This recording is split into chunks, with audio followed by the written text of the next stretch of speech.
Well, hello. Today we want to talk about chapter 2 of Freire's book, Pedagogy of Oppress.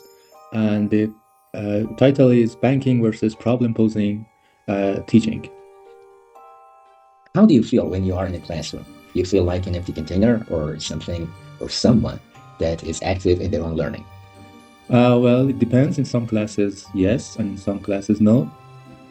And in which classes do you feel like you are a container?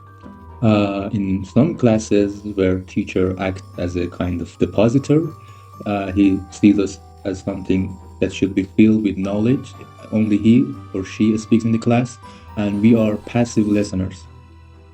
Do you think that there is a problem in our education system?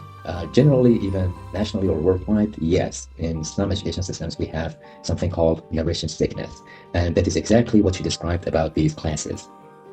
And this problem somehow arises from a concept that is called the banking model by Freire.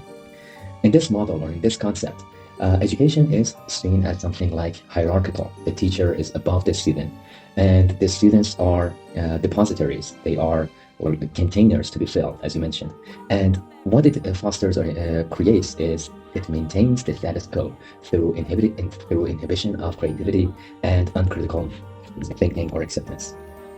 Basically, this model or concept somehow serves the interests of an oppressive social order by domesticating students and adapting them to the world as it is.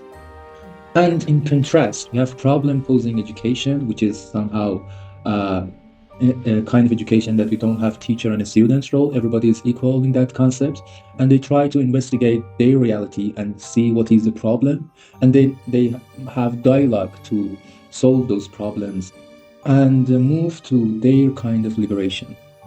And between these two models, which one do you think is necrophilic and the other one is biophilic? Well, necrophilic means objectifying the students and seeing them as an empty container. So the first one is absolutely kind of necrophilic, and biophilic is kind of seeing them as live beings. So the second one is biophilic. The banking concept has a few features or characteristics. Now we are going to go into more details. The core metaphor for this banking concept is education as deposition, as we have mentioned it before. Education is framed as an act of depositing. The students are the depositories, and it features narrative sickness, which means that the teacher-student relationship has a fundamentally narrative character. In this relationship, the teacher is the narrating subject and the students are the patient listening object. Another feature is empty receptacles. The students are seen as containers to be filled, which is pretty clear. And the last one is etched content, which means the content or the knowledge that is being transformed is lifeless, static, and disconnected from the students' lived experiences. Okay, now let's move to the next point, and that is this teacher-student contradiction, which somehow explains the features of teachers and the characteristics of the students. Well, if you look at it clearly, you can see some clear similarities between a classroom dynamics in banking model and an oppressive society. For example, in banking model class, teacher knows everything. He or she thinks, and he enforces his choices upon the students. And the students, if they have any choices, they only have the illusion of it. And the teacher confuses his authority of knowledge with his own professional authority and uses this to choose program content. And those classes, students are kind of doomed to have those concepts. So what do you think are political and social outcomes of this concept? Well, technically, some politicians are ruling the society in an unjust way, and they want to keep that order in that way. They don't want to give people freedom, they don't want to give people critical thinking, and they want to maintain their oppressive status quo. It has some features like inhibition of creativity, which results in adapting to the world and not wanting to change it. And fostering this adaptation leads to dehumanization or necrophilia, which means the objects or the students will become automatons.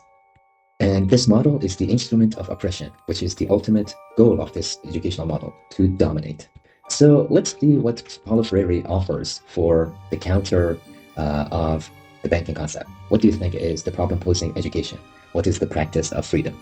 Well, problem-posing education is kind of a revolutionary act. It is designed for liberation. It has some core features. One of them is dialogue, where a student and teacher sit together in equal status, and they have some kind of transformative conversation together to change their reality. In their relationship, no one is teacher and no one is a student, but they together kind of construct the learning, and both of them learn something in this process. And there is no authority, as I said, in their relationship. And if there is an authority, it's for liberation, not against it. So you mean that this is similar to Vygotsky's constructivism, yes? Yes, basically the origins is Vygotsky's constructivism. Do you know anything about methodologies in problem-posing education? Yes, it's actually very easy in theory, but very difficult in practice. Here we have acts of cognition, where the teachers somehow raise the critical awareness of the students, and it is done through a mediatory act, which is very similar to constructivism of Vygotsky. Moreover, we have reality as a problem. Here we do not treat reality as static, but as something that is dynamic and ever-changing, which means the students and the teachers somehow explore their own lived experiences in order to redefine the world. And finally, it is done through praxis and transformation. Praxis includes reflection and action, and at the same time, transformation is somehow a characteristic that springs out of it by redefining the world and uniting the men or the students. Well, to summarize, we can say that the goal of problem-posing education is to free students from kind of oppressive structures that are present in the society. It actually intends to make them reflective of their environments and makes them active agents of their lives. Thank you for listening, and goodbye.